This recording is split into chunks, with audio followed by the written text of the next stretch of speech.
स्वागत है आपका देवभूमि समाचार में। मैं हूं आपके साथ जुई और बात करते हैं खबरों की। केदारनाथ उपचुनाव के लिए वोटिंग जारी है। बड़ी जानकारी, भारी संख्या में लोग पहुंच रहे मतदान केंद्र। शांतिपूर्ण चल रहा मतदान। बीजेपी कांग्रेस में सीधी टक्कर। केदारनाथ सीट पर मैदान में बीजेपी कांग्रेस समेत 6 प्रत्याशी चुनावी मैदान में। बड़ी संख्या में लोग मतदान केंद्र पहुंच रहे हैं अपने मत का अधिकार जो है उसका इस्तेमाल करने के लिए। और फिलहाल शांतिपूर्ण तरीके से मतदान जारी है। केदारनाथ उपचुनाव के लिए वोटिंग सुबह से जारी है। बड़ी संख्या में जो लोग हैं मतदान केंद्र पहुंच रहे हैं। बताया जा रहा है कि फिलहाल अब तक की बात करें तो बड़ी शांतिपूर्ण तरीके से मतदान जारी है। वहीं बात करें तो बीजेपी कांग्रेस में इस सीट को लेकर कड़ा मुकाबला, कड़ी टक्कर। उत्तराखंड की केदारनाथ विधानसभा सीट पर उपचुनाव हो रहे हैं और ऐसे में कांग्रेस और बीजेपी के बीच कड़ी टक्कर देखने को मिल रही है। वहीं अगर बात करें तो लोग बड़ी तादाद में पहुंच रहे हैं। और इसी खबर पर ज्यादा जानकारी के साथ रुद्रप्रयाग से हमारे सहयोगी दीपक शाह हमारे साथ फोन लाइन पर जुड़ चुके हैं। दीपक, अगर हम बात करें सुबह से मतदान जारी है, अब तक क्या कुछ देखने को मिल रहा है? जिस प्रकार से आज केदारनाथ विधानसभा में उपचुनाव हो रहे हैं, क्योंकि पूर्व विधायक चलाराम के निधन के बाद सीट खाली होती थी, जिस पर की आज वोटिंग होने जा रही है, क्योंकि सुबह 7 बजे से लगातार जारी है। बात की जाए तो आज तक लगभग 8.33% से यहाँ पर मतदान हो चुका है। वहीं लगभग 90,875 मतदान आज मतदाता कुल आज मतदान करेंगे, जिनमें की 45,956 महिला वोटर है। और कुल बीजेपी की बात की जाए तो यहाँ पर पूर्व विधायक आसन डोटियाल, जबकि कांग्रेस से यहाँ पर कांग्रेस से मनोज रावत, वहीं निर्दलीय के तौर पर त्रिभुवन चौहान सहित अन्य यूकेडी सहित अन्य प्रत्याशी यहाँ पर चुनावी मैदान में उतरे हैं। लगातार कई समय से यहाँ पर कैंपेन की जा रही है। मुख्यमंत्री पुष्कर धामी यहाँ पर स्वयं लगातार जगह जगह इन्होंने रैलियां करी है। वहीं कांग्रेस से लेकर भी पूर्व मुख्यमंत्री हरीश रावत, कुशल सिंह, कांग्रेस प्रदेश अध्यक्ष राम महाराज सहित तमाम नेता यहाँ पर केदार घाटी में जुटे रहे और अपने प्रत्याशी को जिसकी जद्दोजहद में जुटे रहे, जिसके तहत आज यहाँ पर मतदान जारी है। बिल्कुल दीपक, हम देखें सुबह से मतदान जारी है और इसके पहले भी अगर हम बात करें तो जो तैयारियां हैं मतदान को लेकर पूरी की जा चुकी थी। और अभी तक जिस तरीके से बताया जा रहा है शांतिपूर्ण मतदान चल रहा है। और अभी व्यवस्थाओं की बात करें मतदान केंद्र पर बुजुर्गों के लिए, तमाम जो मतदाता है उनके लिए क्या कुछ देखे जा रहे? मतदान की बात की जाए तो प्रशासन और पुलिस विभाग द्वारा पूरी तैयारी की गई है। जगह जगह बैरिकेड भी लगाए गए हैं। मतदान स्थल के बाहर पुलिस कर्मी तैनात है। जो भी मजिस्ट्रेट सेक्टर में जो है तमाम प्रकार के अधिकारी की नियुक्ति की है। किसी प्रकार से भी कोई अवस्था के लिए यहाँ पर प्रशासन पूरी तरह से तैयार है। साथ ही जो DM Chamoli, DM SP Rudraprayag लगातार यहाँ पर मॉनिटरिंग की जा रही है। साथ ही जिला निर्वाचन द्वारा भी यहाँ पर लगातार मॉनिटरिंग की जा रही है। बिल्कुल, जिस तरीके से हम देखें बहुत समय पहले से ही लोगों से वोट की अपील भी की जा रही थी। सभी अपने मत का जो है अधिकार है उसका इस्तेमाल करें। अगर हम बात करें मतदान केंद्रों पर घर से निकलकर किस तरह से लोग पहुंच रहे हैं, क्योंकि पिछली दफा हमने देखा था वोट प्रतिशत में कमी आई थी, तो क्या अभी लोगों में इस तरह की माहौल और खुशी उत्साह देखने को मिल रहा है अपने मतदान के अधिकार को लेकर? मतदान की बात की जाती थी लगातार केदारनाथ विधानसभा उपचुनाव के लिए यहाँ पर मतदान की तिथि घोषित हुई थी। इसी के बाद से निर्वाचन और निर्वाचन विभाग की टीम लगातार लोगों को मतदान के लिए जागरूक कर रही थी, जिसके लिए वो जगह जगह कैंपिंग की जा रही थी। जिन गाँवों में जाकर लोगों को मतदान के लिए जागरूक की जा रही है। और निर्वाचन आयोग को और निर्वाचन विभाग के अधिकारियों को आता है कि मतदान प्रतिशत बढ़ेगा, क्योंकि इस बार केदारनाथ विधानसभा की बात की जाए तो लगभग 45,956 महिला वोटर हैं, जो कि उन प्रत्याशियों का भविष्य का फैसला करेंगे। बिल्कुल दीपक, बने रहिए हमारे साथ, आगे बढ़ते हैं, आगे भी आपसे अपडेट लेंगे। और बीजेपी और कांग्रेस में सीट को लेकर कड़ी टक्कर देखने को मिल रही है और मैदान में बीजेपी कांग्रेस समेत 6 प्रत्याशी हैं। और वहीं केदारनाथ से एक और जानकारी, जिला निर्वाचन अधिकारी पहुंचे पोलिंग बूथ। सौरभ गहवार ने मतदान केंद्र का लिया जायजा। पोलिंग बूथ पर चुनाव की तैयारियों का जायजा लिया। मतदाताओं से भी जाना तैयारियों का हाल। चमोली के पोलिंग बूथ का निरीक्षण किया है। चुनाव की तैयारियों का जायजा लिया। चमोली के पोलिंग बूथ का निरीक्षण किया। अगस्त्य मुनि के प्राथमिक विद्यालय मतदान केंद्र में पहुंचे मतदाताओं से भी तैयारियों का हालचाल जाना। चमोली के पोलिंग बूथ का निरीक्षण किया है। सौरभ गहवार ने मतदान केंद्र का जायजा लिया। जिला निर्वाचन अधिकारी पोलिंग बूथ पहुंचे और जिस तरीके से देखें सुबह से ही मतदान जारी है और इसी क्रम में जिला निर्वाचन अधिकारी भी पोलिंग बूथ पहुंचे हैं। मतदाताओं के पास उनका जायजा लिया। बेसिकली जो माननीय आयोग का जो इसमें डायरेक्शंस भी था कि हम कुछ ऐसे बूथ्स को भी हम विकसित करें जो कि इस महापर्व को, जिसमें हम सभी मतदाताओं से हम आग्रह भी करते हैं सभी लोग आए इस अपनी महापर्व में अपने मतों का प्रयोग करें। तो उस संबंध में हमने 4 ऐसे बूथ भी बनाए हैं जिसमें हमारे all women manage polling booth है, जिसमें सारी महिलाएं ही मतदान अधिकारी हैं। उसी तरह से हमारे PWD बूथ हैं जिसमें हमारे सभी जो स्पेशली एबल्ड हैं ये लोग उसमें मतदान कार्मिक हैं। और उसके साथ हमारे यूथ मैनेज बूथ है, कुछ यूनिक भी बूथ हैं जो हमारे ऐसे बूथ हैं जो बहुत दूर हैं, मनसुना जैसे बूथ है, उसको भी हमने इस में विकसित किया है जिससे कि लोगों को इसके बारे में हम और जागरूकता फैला सकें कि अपने मताधिकार का प्रयोग करना आवश्यक। ज्यादा जानकारी के साथ हमारे सहयोगी अभय केंतुरा भी हमारे साथ जुड़ चुके हैं। अभय, मतदान का दौर जारी है सुबह से ही और अब जिला निर्वाचन अधिकारी भी पोलिंग बूथ पहुंचे हैं, मतदान केंद्रों का जायजा लिया है, साथ ही साथ मतदाताओं से भी बातचीत की है। जी बिल्कुल, इसे इस रूप में समझ सकते हैं कि केदारनाथ विधानसभा उपचुनाव के लिए जो आज मतदान हो रहा है उस मतदान में सुबह से ही लोग अपने मतदान केंद्रों पर यहाँ पर पहुंचे हैं। बूथ अपना वोट कास्ट करने के लिए यहाँ पर लाइनों में लगे हुए हैं और सुबह 11 बजे तक का जो अपडेट अभी तक मिल पाया उसमें कह सकते हैं कि पूरी विधानसभा में लगभग 18% मतदान यहाँ पर हो चुका है। और यह उत्साह है क्योंकि जिस प्रकार से केदारनाथ की विषम भौगोलिक परिस्थितियां यहाँ पर है, ठंड का समय इस समय चल रहा है और ये कह सकते हैं कि सुबह के समय जिस प्रकार से मौसम बिल्कुल सर्द यहाँ पर हो रहा है, तो ऐसे में भी सुबह 11 बजे तक का 18% मतदान होना ये शुभ संकेत है कि आने वाले समय में यानी दिन जैसे जैसे समय आगे बढ़ेगा यह मतदान का प्रतिशत और बढ़ता हुआ नजर आएगा। दिन के समय लोगों में इसमें और उत्साह यहाँ पर देखने को मिला। उम्मीद ये की जा रही है जिला निर्वाचन की तरफ से भी प्रयास ये अब तक यहाँ पर किए गए कि पिछली बार के जो मतदान का जो प्रतिशत रहा है उससे ज्यादा मतदान का प्रतिशत यहाँ पर हो और ज्यादा से ज्यादा लोग मतदान केंद्रों पर पहुंचकर अपना वोट कास्ट करने का काम यहाँ पर करें। लोगों को जागरूक करने का प्रयास यहाँ पर किया जा रहा है। उसके लिए पूरी तरीके से जो तैयारियां हैं उन तैयारियों को भी यहाँ पर किया गया है। यानी वेबकास्टिंग तो हर पोलिंग बूथ 130 पोलिंग बूथ के यहाँ पर हो ही रही है, साथ में 4 ऐसे पोलिंग बूथ भी यहाँ पर बनाए गए तो लोगों के लिए आकर्षण का केंद्र, जिसमें आप कह सकते हैं कि पिंक पोलिंग बूथ है जो महिलाओं से ही रिलेटेड है। यहाँ पर यानी पूरी महिला मतदाता ही इस पोलिंग बूथ में मतदान यहाँ पर करेंगी ताकि महिलाओं के प्रति और जागरूकता यहाँ पर आ सके, महिला अपने वोट के अधिकार को लेकर जागरूक यहाँ पर हो सके। और केदारनाथ विधानसभा का तो इतिहास हमेशा से इस बात का गवाह रहा है कि महिलाओं ने ही यहाँ पर हार जीत के समीकरण तय किए हैं और पुरुषों से ज्यादा महिला मतदाताओं की संख्या यहाँ पर इस विधानसभा सीट पर है। तो ऐसे में आप जिला प्रशासन में उन सब चीजों को लेकर तैयारी है। साथ ही ये कह सकते हैं कि चुनाव शांतिपूर्ण तरीके से संपन्न क्या महिला मतदाताओं की भागीदारी भी इस मतदान में उतनी देखी जा रही है? क्योंकि जिस तरीके से पहले अपील की जा रही थी और पहले भी हमने देखा है जब चुनाव होते हैं मतदान प्रतिशत कम हो जाते हैं क्योंकि कहीं ना कहीं सरकार जिसकी भी हो नाराजगी जनता के बीच जरूर रहती है। और इस बार जिस तरीके से आपने बताया कि महिलाओं के बीच काफी जो है पलटने की कह सकते हैं कि शक्ति है इस बार चुनाव के मद्देनजर अगर हम देखें तो क्या अभी मतदाताओं की उतनी ही भागीदारी महिला मतदाताओं की? बिल्कुल, ये कह सकते हैं कि केदारनाथ विधानसभा सीट पर जो 90,857 जो कुल मतदाता है उसमें सबसे ज्यादा महिला मतदाता है और उसमें भी 45,000 से ज्यादा महिला मतदाता यहाँ पर है। और पुरुषों की अगर हम बात करते हैं तो सिर्फ 44,000 के करीब यहाँ पर पुरुष मतदाता आते हैं। तो ऐसे में कह सकते हैं कि सिर्फ महिला मतदाता ही चुनाव में निर्णायक भूमिका अदा यहाँ पर करती हैं और उनका अभी तक का जो इतिहास रहा है या जो सुबह से अभी तक का जो उनका उत्साह पोलिंग बूथों पर देखने को मिला तो युवा महिला मतदाताओं से ज्यादा जो बुजुर्ग महिला मतदाता है वो सबसे ज्यादा उत्साह यहाँ पर उनमें देखने को मिला।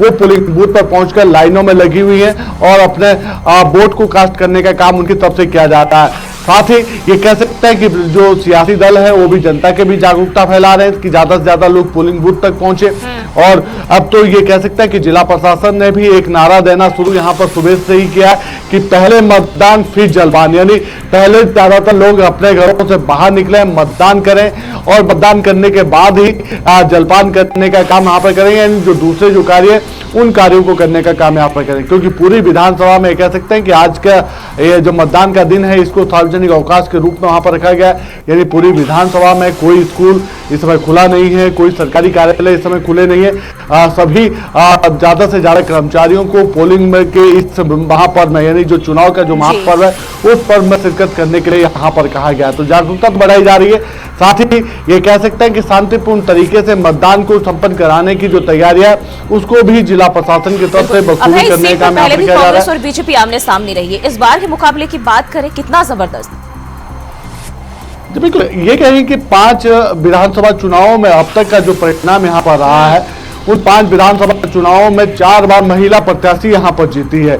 एक बार कांग्रेस के जो प्रत्याशी हैं मनोज रावत, वो इस सीट पर जीतने का काम यहाँ पर कर चुके हैं। तो ऐसे में समझा जा सकता है कि महिलाओं के प्रति ज्यादा रुझान यहाँ पर देखने को मिला है। महिला जो मतदाता होती है वो निर्णायक भूमिका अदा यहाँ पर करते हैं। इस बार भी ये कह सकते हैं कि बीजेपी इस सीट को लेकर जीत का जो दम यहाँ पर भर रही है सिर्फ महिला मतदाताओं के चलते या महिला प्रत्याशी होने के चलते यहाँ पर ऐसा कर रही है। क्योंकि बीजेपी की जो प्रत्याशी आशा नौटियाल वो 2 बार इस सीट का प्रतिनिधित्व यहाँ पर कर चुकी है, जबकि कांग्रेस के प्रत्याशी 1 बार यहाँ से विजय यहाँ पर हुए हैं। और जो दिवंगत विधायक रही है सला रानी रावत, वो महिला होने के साथ साथ बीजेपी की प्रत्याशी भी रही है। 2022 में उन्होंने चुनाव जीतने का काम भी यहाँ पर किया था। जी बिल्कुल, इस सीट पर अगर हम देखें तो कहीं ना कहीं अब है अभी भी मुकाबला बहुत ही जबरदस्त होने वाला है और जारी रहेगा। बने रहिए हमारे साथ, आगे भी आपका रुख करेंगे।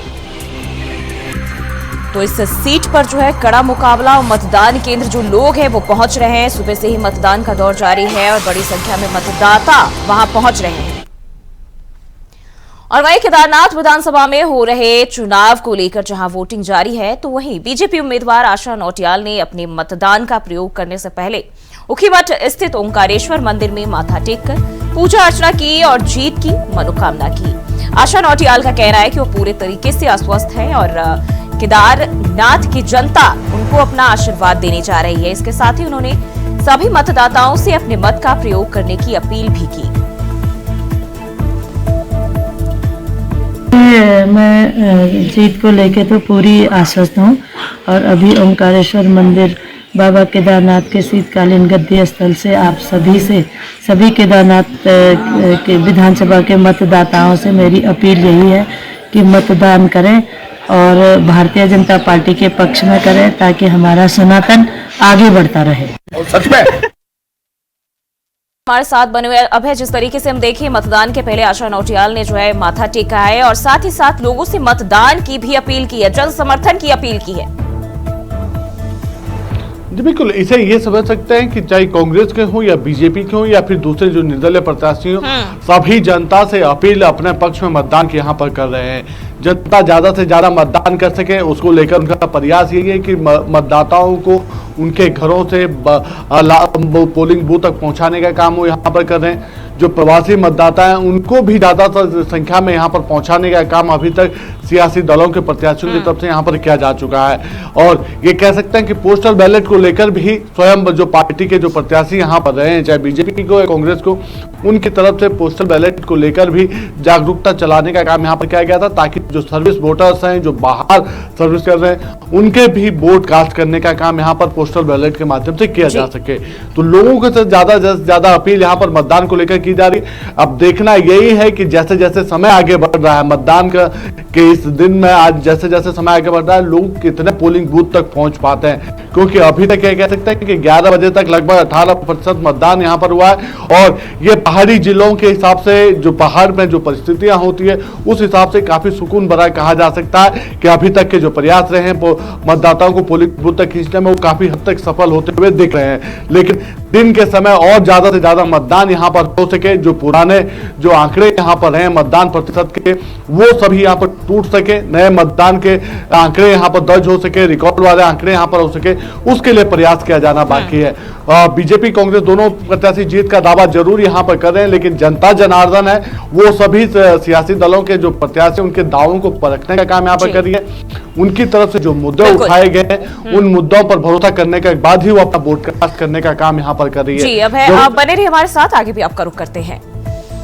तो एक बार फिर से जो है केदारनाथ में सियासी संग्राम छिड़ा हुआ है और अगर बात करें उम्मीदवारों की, सभी चुनावी मैदान में डटे हुए हैं। हालांकि ये जनता ही तय करेगी। बढ़ते हैं आगे। केदारनाथ विधानसभा उपचुनाव के जारी मतदान के बीच बीजेपी कांग्रेस के बीच वार पलटवार भी जारी है।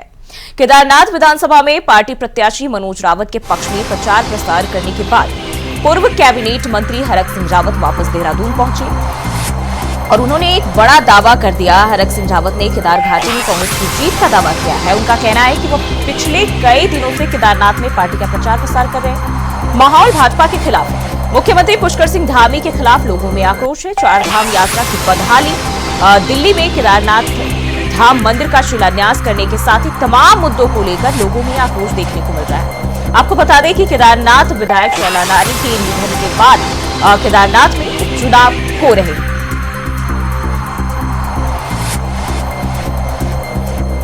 मैं इधर चोपता से लेकर चंद्रनगर से लेकर पूरे अगस्त में पूरा क्षेत्र में घुमा हूँ, भीरी से लेकर और वहां रामपुर, सीतापुर, चिमट, अगस्त में मैंने सभी जगह जनसभाएं की और कार्यक्रम किए हैं।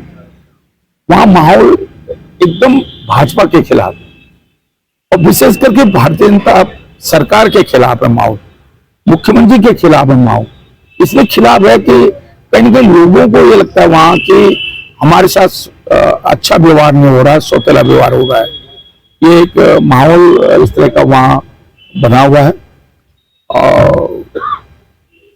और मुझे भरोसा है कि अगर कोई गड़बड़ नहीं हुई, मैंने पहले भी कहा है कि देखिए जिस तरह शराब का सेवन हो रहा है, बांटी जा रही है, और मैं सोचता हूँ ये केदारनाथ जैसी पवित्र जगह पर आप चुनाव जीतने के लिए शराब का प्रयोग कर रहे हैं।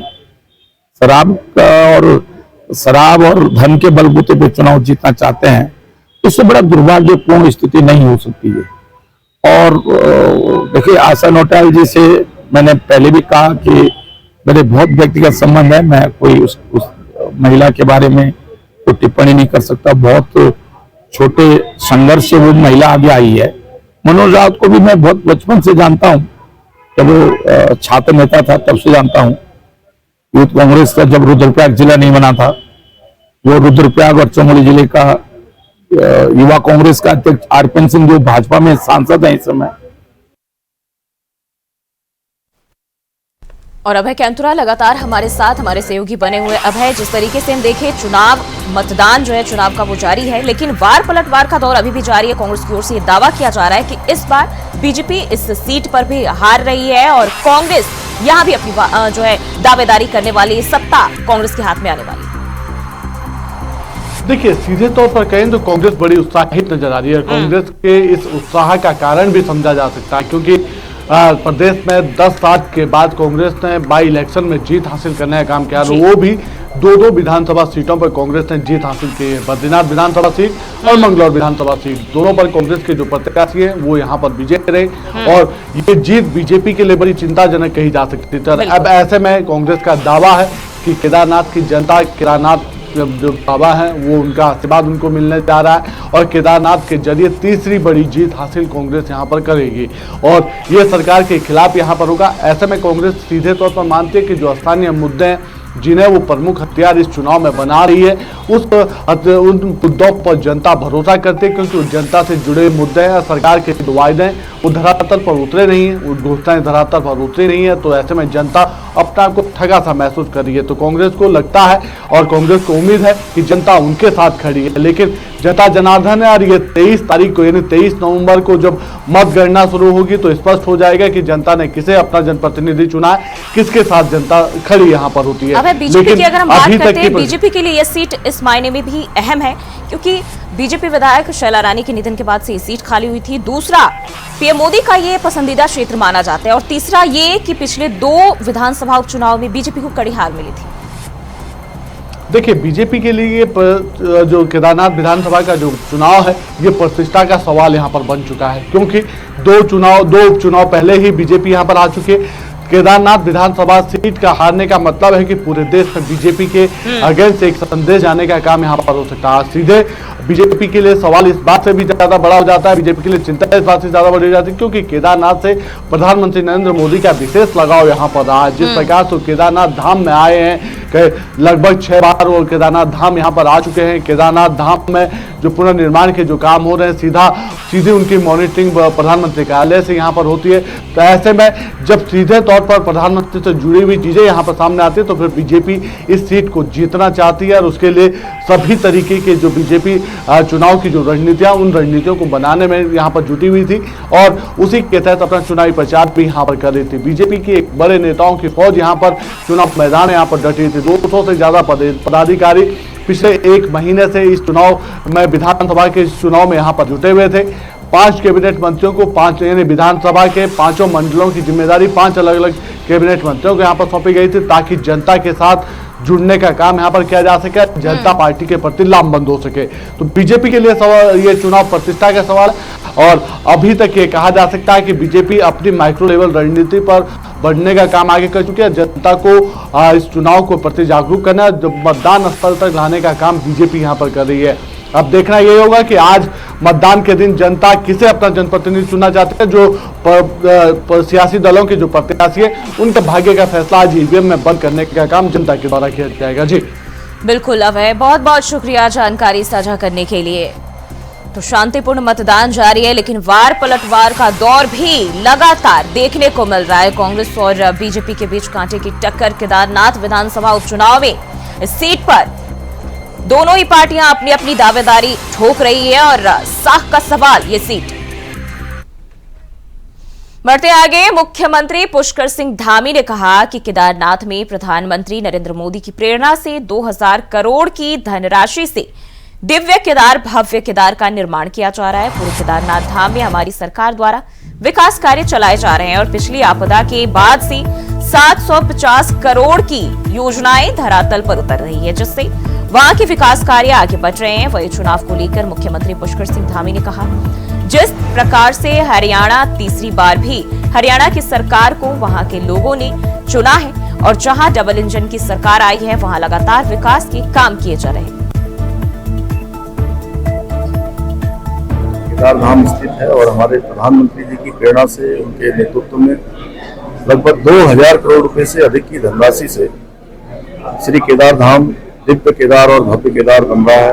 अनेक चरणों में काम हो रहा है। पूरे केदारनाथ विधानसभा में अनेक विकासों के काम चल रहे हैं और पिछले समय जो आपदा आई थी, उसके बाद 750 करोड़ से भी ज्यादा की योजनाएं वहां के लिए स्वीकृत हुई, धरातल पर उतर रही हैं। अनवरत रूप से केदारधाम और श्री केदारनाथ विधानसभा का विकास कार्य आगे बढ़ रहा है। वहां के लोग भली भांति जानते हैं कि ये सारा का सारा काम 2014 के बाद प्रारंभ हुआ, विकास अनवरत रूप से चले, इसलिए वहां के लोग, मैं केदारनाथ विधानसभा के अंदर अनेक स्थानों पर गया हूँ, हजारों लोगों से, माताओं बहनों से, बड़े बुजुर्गों से, नौजवानों से मिलने का अवसर प्रदान हुआ और उनका समर्थन, उनका सहयोग, आशीर्वाद देखकर मैं कह सकता हूँ कि श्री केदारनाथ विधानसभा चुनाव का जो जीत होगी वो ऐतिहासिक जीत होगी। भारतीय जनता पार्टी जीतेगी और विकास का काम अनवरत रूप से तेज गति से आगे बढ़ेगा। ये चुनाव बहुत ऐतिहासिक होगा। और उत्तराखंड में मौसम हुआ साफ, सभी जनपदों में मौसम साफ। राज्य में तापमान में आई गिरावट, मौसम विभाग ने दी जानकारी। राज्य में तापमान में गिरावट देखने को मिल रही है, जिसकी जानकारी मौसम विभाग ने दी है। अगले कुछ दिनों तक मौसम शुष्क रहेगा, तापमान 27 डिग्री रहने की उम्मीद जताई जा रही है। वहीं घटते तापमान में सावधान रहने की सलाह भी दी जा रही है, बुजुर्गों को सावधानी बरतने की सलाह। तो राज्य में तापमान में गिरावट आई है और इस दौरान घटते तापमान के साथ साथ लोगों से सावधानी बरतने की अपील, बुजुर्गों को सावधानी बरतने की अपील की जा रही है। उत्तराखंड में मौसम अब साफ होता हुआ दिखाई दे रहा है।